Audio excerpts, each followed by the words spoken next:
கர்த்தரையே துதிப்பேன், காலம் எல்லாம் துதிப்பேன். கர்த்தரையே துதிப்பேன், காலம் எல்லாம் துதிப்பேன். நல்லவர் வல்லவர் கிருபை உள்ளவர் என்றே பாடுவேன். நல்லவர் நல்லவர் கிருபை உள்ளவர் என்றே பாடுவேன். கர்த்தரையே துதிப்பேன், காலம் எல்லாம் துதிப்பேன். கர்த்தரையே துதிப்பேன், காலம் எல்லாம் துதிப்பேன். நெருக்கத்திலே கர்த்தரை நோக்கி கதறி கூப்பிட்டேன். நெருக்கத்திலே கர்த்தரை நோக்கி கதறி கூப்பிட்டேன். நெருங்கி வந்து குரலை கேட்டு விடுதலை தந்தார். நெருங்கி வந்து குரலை கேட்டு விடுதலை தந்தார். கர்த்தரையே துதிப்பேன், காலமெல்லாம் துதிப்பேன். கர்த்தரையே துதிப்பேன், காலமெல்லாம் துதிப்பேன். நல்லவர் நல்லவர் கிருபை உள்ளவர் என்றே பாடுவேன். நல்லவர் நல்லவர் கிருபை உள்ளவர் என்றே பாடுவேன். ஹல்லேலூயா. கர்த்தர் நல்லவர் என்பதை ருசித்து பாருங்கள் என்று வேதம் சொல்லுது.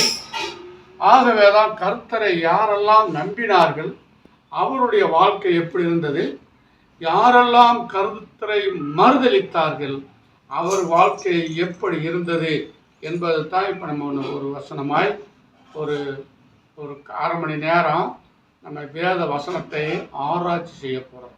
அல்லேலூயா. ஒரு வசனத்தை வாசிக்கிறேன். எல்லாரும் தெரிஞ்ச வசனம்தான், தெரியாதவங்க யாருமே இருக்கும்போது ஒரு வசனத்தை நான் வாசிக்கிறேன் பாருங்க. நான் இயேசுவின் பிள்ளை, பயமே இல்லை, நானும் சந்தோஷமே. நான் இயேசுவின் பிள்ளை, பயமே இல்லை, நாளும் சந்தோஷமே. தெரிந்து கொண்டார், தெரிந்து கொண்டார், மகனாக மகளாக தெரிந்து கொண்டார். தெரிந்து கொண்டார், தெரிந்து கொண்டார், மகனாக மகளாக தெரிந்து கொண்டார். நான் இயேசுவின் பிள்ளை, பயமே இல்லை, என்னாலும் சந்தோஷமே. அருமையான தேவஜனமே, வேத வசனத்துல ஒரு சம்பவத்தை நான் ஒரு வசனத்தை வாசிச்சுட்டு அதை தியானம் பண்ணிட்டு இருக்கலாம்னு நினைக்கிறேன். மத்திய எழுதிய சுவிசேஷம் 27ஆம் அதிகாரம் 5வது வசனம் நான் வாசிக்கிறேன், கேளுங்க. அப்பொழுது அவன் தன் வெள்ளி காசுகளை தேவ ஆலயத்திலே எறிந்துவிட்டு புறப்பட்டு போய் நாண்டு கொண்டு செத்தான் என்று எழுதப்பட்டிருக்கு. இன்னொரு வாசிக்கிறேன் பாருங்க. அப்பொழுது அவன் அந்த வெள்ளி காசுகளை தேவ ஆலயத்தில் எரிந்து விட்டு புறப்பட்டு போய் நாண்டு கொண்டு செத்தான் என்று சொல்லி வேதத்தில் வாசிக்கிறார். அருமையான தேவ ஜனங்களே, இந்த வசனம் யூதாஸ், இயேசுவை காட்டி கொடுத்த யூதாஸை பற்றி சொல்லுது. அவனுடைய முடிவு வெள்ளி காசுகளை வாங்கி அதை பயன்படுத்த முடியாமல் அதுவே தேவாலயத்தில் எரிந்து விட்டுட்டு போய் நாண்டுக்கு தொங்கி செத்தானு பார்க்குறான். ஆனால் இந்த சம்பவம் இயேசுடைய காட்டி கொடுத்ததை குறித்து, அவன் மறுத்ததை குறித்து சொல்லுகிறது. எனக்கு அன்பான தேவ ஜனங்களே, ஆதியில தேவன் வானத்தையும் பூமியும் உண்டாக்கினார் இல்லையா? வானத்தையும் பூமியும் உண்டாக்கி ஆண்டவர் எல்லா ஜீவராசிகளையும் படைத்து கடைசியில மனுஷனை மண்ணினால உருவாக்கி அவன் ஆட்சியிலே சுவாசத்தை ஊதி அந்த மண்ணான மனுஷனை ஜீவாத்மாவாய் மாற்றி மனுஷன் தனிமையாக இருப்பது நல்லது அல்ல என்று சொல்லி ஏற்ற துணையை யாவாளை உண்டு பண்ணி ஆணும் பெண்ணுமாய் பூமியை நிரப்புங்கள் என்று வாக்கு பண்ணினார். இது எப்ப? ஆதியில. அப்ப இயேசு எப்படி இருந்தாரு? ஆவியா இருந்தார். ஆவியாக தான் வானத்தை பூமியும் படைத்தார். அதுக்கு பின்னால ஆபிரகாமை அழைத்தார். ஆபிரகாமோட கூட இருந்தார். அப்ப எப்படி இருந்தாரு? ஆவியா இருந்தார். அப்புறம் என்ன பண்ணாரு? மோசையோடு வந்தார். அப்புறம் எலியாவோட வந்தார், அப்புறம் எலிஷாவோட வந்தார். இப்படி வரும்போதெல்லாம் அவர் ஆவியாக இருந்து தீர்க்க தரிசனங்கள் மூலமாக அவங்களோட பேசி வந்தார். அப்படி பேசினாலும் கூட மக்கள் அப்பைக்கப்ப வந்து தப்பான வழியில் போய் பாவத்தில் விழுந்து அழிந்து போகிறாங்க என்பதை உணர்ந்த ஆண்டவராகிய கர்த்தர் அவரே மனுஷனாய் பிறந்தார். மனுஷனாய் பிறந்து என்ன செஞ்சார்? ஆவியோடு பேசி அல்லது கர்த்தராய் பேசி தீர்க்கம் சொல்கிறதுனால இவங்களுக்கு புரியவில்லை, மனுஷனாயே போய் மனுஷங்களை திருத்தணும் என்று சொல்லி அவர் மனுஷனாய் பிறந்து வந்து கன்னி மரியாள் வழியில் ஆவியாய் சிஸ்டமாகி அவர் வந்தார். அப்புறம் என்ன பண்ணார்? நம்ம ஒரு ஆள் பத்தாது இந்த உலகத்தை திருத்தறதுக்குன்னு சொல்லி ஒரு 12 சீசர்களை அவர் அழைத்தார். அந்த 12 சீசர்களை உபதேசம் பண்ணி அவர்களை பெரியவர்களாக்கி அப்புறம் கிருபையினால் நிரப்பி தமிழ்நாடு முழுவதும் உலகம் முழுவதும் அவங்களை அனுப்பி இந்த பூமியை கிறிஸ்துவ நாடாய் பரலோக ராஜ்யத்தை பற்றி சொல்ல வேண்டும் என்று சொல்லி அவர் பிரயாசப்பட்டு இயேசு மனுஷனாய் வந்தார். அல்லேலூயா. புரியுதா சொல்றது? அப்ப ஆவியாக இருந்த தேவன் இப்ப மனுஷனாய் வந்து சீசர்களை உருவாக்கினார். 12 சீசர்களை உருவாக்கினார். அப்புறம் 70 சீசர்கள், 120 சீசர்களை உருவாக்கினார்னு வரலாறு வருது. இப்ப முத இந்த 12 சீசர்களை அழைத்தார். எதுக்காக அழைத்தாரு? அந்த 12 சீசர்களை அறிவாளியாக்கி ஒரு குருவாய் மாற்றி பின்னாலே இயேசுவுக்கு பின்னாலே பெரிய மனிதர்களாய் வர வேண்டும், புகழோடு அவங்க வாழ வேண்டும், அவங்களுடைய ஒவ்வொரு வார்த்தையும் இந்த பூமியில் அநேகர் ரட்சிப்புகளை வழிநடத்த வேண்டும் என்றதான் அந்த 12 சீசர்களையும் பேர் சொல்லி அழைத்தார். இந்த உன்னதமான பணிக்கு, இந்த மக்களுடைய திருத்துற பணிக்கு, மக்களுடைய சேவைக்கு, தன்னலம் கருத்தாதபடிக்கு அந்த குடும்பத்தை விட்டு, குழந்தைகளை விட்டு, எல்லாத்தையும் விட்டுட்டு இயேசுவோடு ஊழியம் செய்யும்படியாய் அவர்களுக்கு அழைத்தார். அல்லேலூயா. அப்படி அழைத்தவன் தான் இந்த யூதாஸ். ஆனால் ஆரம்பத்தில் யூதாஸ் ஊழியத்துக்கு வரும்போது எப்படி வந்தான்? ஒரு படித்தவனாக இருந்து ஆண்டவருடைய இயேசுடைய அற்புதங்களை கண்டு அவர் பின்னால் போய் அவருடைய பணியை செய்யணும், அவர் பரலோக ராஜ்யத்துக்கு போகணும், இந்த பூமியில் இருக்கும் வரைக்கும் அநேகருக்கு நன்மை செய்யக்கூடிய நல்ல பேர் எடுக்கணும்னு சொல்லித்தான் அந்த யூதாசு இயேசுகிட்ட வந்தான். இயேசுகிட்ட வந்து கொஞ்ச நாள் ஊழியமும் பண்ணானா. ஆனால் அந்த ஊழியர்களுடைய வரலாறை தான் இப்போ நம்ம படிச்சுக்கணும். இப்போ நான் ஒன்று சொல்கிறேன், அந்த 12 சீசர்லேயே யூதாசு நல்லவனாக இருக்கான். இல்லையா? எப்படி சொன்னீங்க? யூதாசு நல்லவனா கெட்டவனா? கெட்டவன்றீங்க இல்லையா? எனக்கு காட்டி கொடுத்ததுனால கெட்டவன்றீங்க.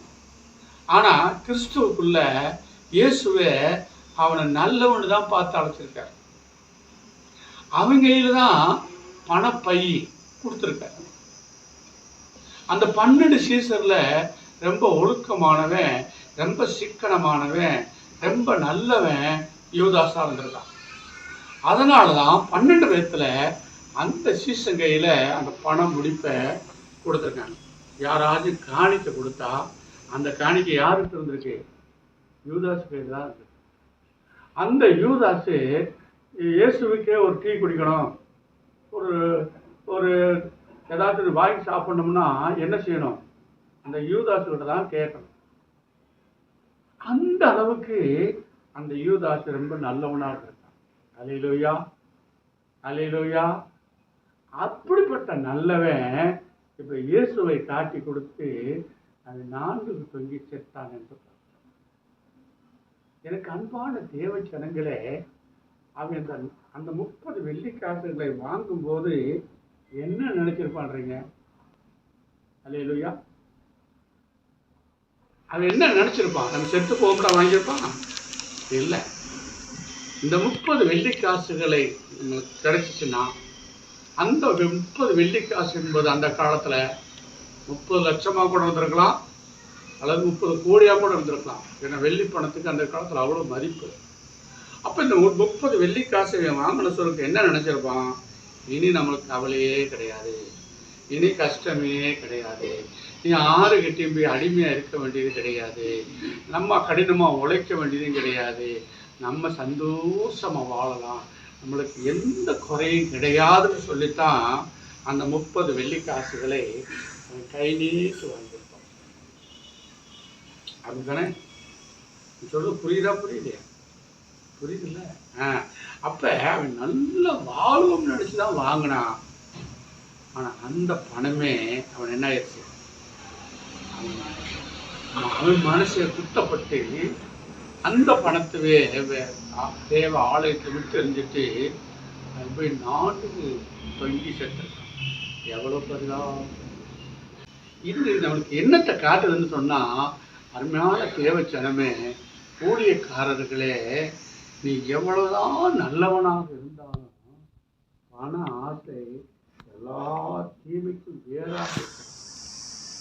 பணம் நல்லதுதான், அது குறுக்கு வழியில வரும்போது அவனை அழித்து விடும் என்பதை நம்மளுக்கு உணர்த்தும். நீங்க ஊழியர் செய்யக்கூடியவங்க அல்லது ஆலயத்துக்கு வரக்கூடியவங்க ஒருத்தனை கெடுத்து ஒருத்தன் வாழலாம்னு நினைச்சா அப்போதைக்கு நல்லா இருக்கும், அப்போதைக்கு நல்லா இருக்கு. அது நிரந்தரமா அது வேற தவறுல கொண்டு போய் வேற சிக்கல்ல அது மாட்டி விடும் என்பதை மறந்துடக்கூடாது. இப்போ நாட்டில் என்ன நினைக்கிறாங்கன்னா, ஒருத்தனை கெடுத்தா தான் ஒருத்தனுக்கு வாழ்வு, ஒருத்தனை போட்டு கொடுத்தா தான் ஒருத்தன் பெரிய மனுஷன் ஆக முடியும், ஒருத்தனை கிட்டேருந்து ஏதாவது சுரண்டி சம்பாரிச்சா தான் நான் முதலாளி ஆக முடியும், காரில் வெளில போக முடியும், பல பேர்த்தை ஏமாத்தினா தான் நான் சரியாக பணக்காரனாக வாழ முடியும் என்று சிந்தனையோடு வாழ்கிற ஜனங்களை பார்க்குறோம். அநேக உலகம் சுற்றி நம்ம சுற்றி அப்படித்தான் இருக்குது. பல இடங்களில் பல பிரச்சனைகள் அப்படித்தான் நடக்குது. அதுதான் இந்த யூதாஸ் செஞ்சார். சந்தோஷமாக வாழலாம், இயேசுவை காட்டி கொடுத்ததுனால நம்மளுக்கு பணம் கிடைக்குது, நம்ம சந்தோஷமாக வாழலாம்னு நினச்சான். ஆனால் வாழ முடியலை. அவன் மனசு வாழ விடலை. எந்த மனசுனால அவன் பணம் கெட்டு வாங்கினாலோ அதே மனசு அவன் குத்தப்பட்டு செத்தானு பார்ப்பான். அப்போ குறுக்கு வழியில் பணம் வந்தாலோ அல்லது திடீர்னு உழைக்காமல் காசு வந்தாலோ அல்லது ஏதாச்சும் ஒரு மூலியத்தில் லட்சக்கணக்காக நம்மளுக்கு தேடி வந்துச்சுன்னா அதை நம்மளை வாழ வைக்க நம்மளுக்கு எடுத்துரும். நீ கடினமாய் உழைச்சி உன் வேர்வை சிந்தி உன் பாடுனால பணம் வந்தால் அது ஒன்றை செய்ய வாழ வைக்கும். பணம் உன்னை வாழ வைக்கும். அது அளவோடு இருந்தான், அது உன்னுடைய உழைப்பில் வந்தான். உன்னுடைய கஷ்டம், அந்த பணத்துக்கு உன்னுடைய கஷ்டம் தெரிஞ்சால் அந்த பணம் வீண் செலவு போகாது, நல்ல செலவு ஆகும். அது உன்னை வாழ வைக்கும், உன்னை சந்தோஷப்படுத்தும், உன்னை மகிழ்ச்சி கொண்டு பண்ணும். அதே பணம் தவறான வழியில் வந்தா அல்லது குறுக்கு வழியில் வந்தா, இல்லை ஒருத்தனை ஏமாற்றி அந்த பணம் வந்தா அல்லது ஒருத்தனை சுரண்டி அந்த பணம் வந்தா அதுதான் உனக்கு எடுத்துரும். ஏன்னா இப்படிப்பட்ட ஆளுகளை சமாளிக்கத்தான் போலீஸ் இருக்குது, வக்கீல் இருக்குது. இவங்களாம் எதுக்கு படிச்சுட்டு வந்து இந்த மாதிரி தப்பான வழிகளில் வந்த பணத்தை புடுங்கிறதுக்கு. அப்புறம் இல்லை, பெட்டு எப்படி இருக்குது, ஆஸ்பத்திரியில் பெட்டு எதுக்கு பட்டு வச்சுருக்காங்க? இப்படிப்பட்ட தவறான வழியில் வாழ்ந்தவங்களுக்கு பெட்டில் படுக்க போட்டோம். அல்லேலூயா. ஆகவே எனக்கு அன்பான தேவ ஜனங்களே, இந்த வசனத்திலிருந்து நம்ம தெரிஞ்சுக்கிற வழி என்னன்னா, இயேசுக்குள்ள ஒழுக்கமாய் வாழணும்.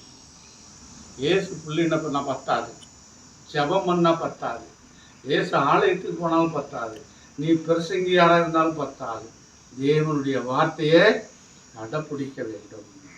அல்லேலூயா. இன்னொன்று சொல்கிறேன், இந்த யூதாசுடைய அழைப்பு என்ன அழைப்பு? ஊழியத்துக்கு அழைக்கும் போது இந்த பூமியில அவன் மகிழ்ச்சியாய் வாழணும், அவன் அநேகருக்கு முன்மாதிரியாக இருக்கணும். அவன் மறித்தாலும் பரலோக ராஜ்யத்துக்கு போகணும். குருவை மிஞ்சின சிஷியனால் இந்த பூமியில அவன் உலாவி வரணும். மாபெரும் சபையில் நீ நடந்தால் உனக்கு மாலைகள் விழ வேண்டும், மாபெரும் மனிதன் இவர் என்று அநேகர் போற்றி புகழணும். அந்த அளவுக்கு அவருக்கு அழைப்பு. யூதாஸின் அழைப்பு அந்த அளவுக்கு அந்த அழைப்பை இவர் இழந்து சாத்தானுடைய வார்த்தையை காது போட்டு கேட்கட்டான். சாத்தான் சொன்ன ஏவுதல்னால இயேசுவையே காட்டி கொடுத்தார். அந்த ராஜ்யத்தையும் தொலைஞ்சிட்டான். இந்த பூலோகத்தில் ஒரு புகழ்மிக்க வாழ்க்கையும் தொலைஞ்சிட்டான். செத்து நாண்டு கொண்டு கேவலமான சாவலை செத்து நரகத்துக்கு போயிட்டாரு. எனக்கு ஊழியர் செய்யக்கூடிய அன்பான தேவ ஜனமே, என்னுடைய உடன் ஊழியக்காரர்களே, ஆலயத்துக்கு போற விசுவாசிகளே, தேவனுடைய பிள்ளைகளே, நீங்கள் நானும் தேவனுடைய ஊழியத்தில் உத்தமமாய் ஊழியர் செய்தால் நம்முடைய கிருபை ஆசீர்வாதமாக இருக்கும்.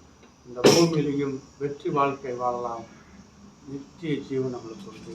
அல்லேலூயா. எங்களுக்குள்ளே வாசல் செய்யும் ஆவியானவரே, என்னாலில் போல் நடத்தி செல்லும் ஐயா. எங்களுக்குள்ளே வாசல் செய்யும் ஆவியானவரே, என்னாலில் போல் நடத்தி செல்லும் ஐயா. ஜெபம் சோத்ராண்டவரே, இந்த யூதாசு வரலாறை கேட்டாண்டவரே, யூதாசு பெரிய அழைப்பு, பெரிய ஆளாக வேண்டியவை. 30 வெள்ளிக்காசுக்காக சாத்தானுடைய வாசலில் இழுக்கப்பட்டு இயேசுவை காட்டி கொடுத்து நான்கு கொண்டு செத்தான்னு பார்த்தான். குறுக்கு வழியில் வர காசு, உழைக்காமல் வர காசு, பிறரை ஏமாற்றி வர காசு அவனை வாழ வைக்காது, அவனை கெடுத்துரும்னு பார்த்தான் ஆண்டவர். இதிலிருந்து நாங்கள் பாடத்தை கற்றுக்கொள்ள கிருபை தர வேண்டுமா செய்கிறோம். அதே போல இவனோடு இருந்த பேதுருவை பார்க்கிறோம். அவன் இயேசுவை மறுத்துட்டான். இயேசு எனக்கு தெரியாத சத்தியம் பண்ணனான். அப்படிப்பட்ட பேதுரு இயேசுவை உலகத்து பக்கத்தில் மறிச்சாலும் கூட அவன் உள்ளத்தில் இயேசுவையே பற்றி கொண்டிருந்தான். இயேசு ஊழியத்தை செய்து கொண்டே இருந்தான். அதனால் அவன் பிற்காலத்தில் இயேசுவுக்கு மிஞ்சின சிஷியனாய் ஜெபிக்கிற போது 5000 10,000 பேர் 50,000 பேர் அந்த ரட்சிக்கப்படுற அளவுக்கு அவங்ககிட்ட அந்த வல்லமை, இயேசு வல்லமை இருந்ததுன்னு பார்க்க. அப்போ அழைக்கப்பட்ட அழைப்பில் நிலைத்திருந்த அந்த பேதுரு ஆசீர்வதிக்கப்பட்டான். பரலோக ராஜ்யத்துக்கு அவன் ஊழியக்காரனாக இருந்து அநேகருக்கு அவன் புரோஜனமாய் சரித்திரத்தில் அவன் பேரும் புகழ் எழுதப்பட்டிருக்கிறது பார்க்கிறோம். அதே அழைப்பு பெற்ற அந்த யூதாசு அவன் நாண்டு கொண்டு செத்தாண்டு பார்க்கிறோம். அருமையான தேவ ஜனமே, நீயும் நானும் அந்த வாழ்க்கையில் ஆசீர்வாதமாக இருக்கும்போது தான் கிருபை கொடுக்கும். நாம் இயேசுவை போல வாழ போகிறோமா? பேதுரை போல ஊழியக்காரராக இருக்க போகிறோமா? இல்லை யூதாசை போல தவறு செஞ்சு நம்ம மாட்டிக்கிற போகிறோமான்றதை நம்ம சிந்திச்சு சோத்திர ஆண்டவரே கிருபை செய்யுங்கப்பா.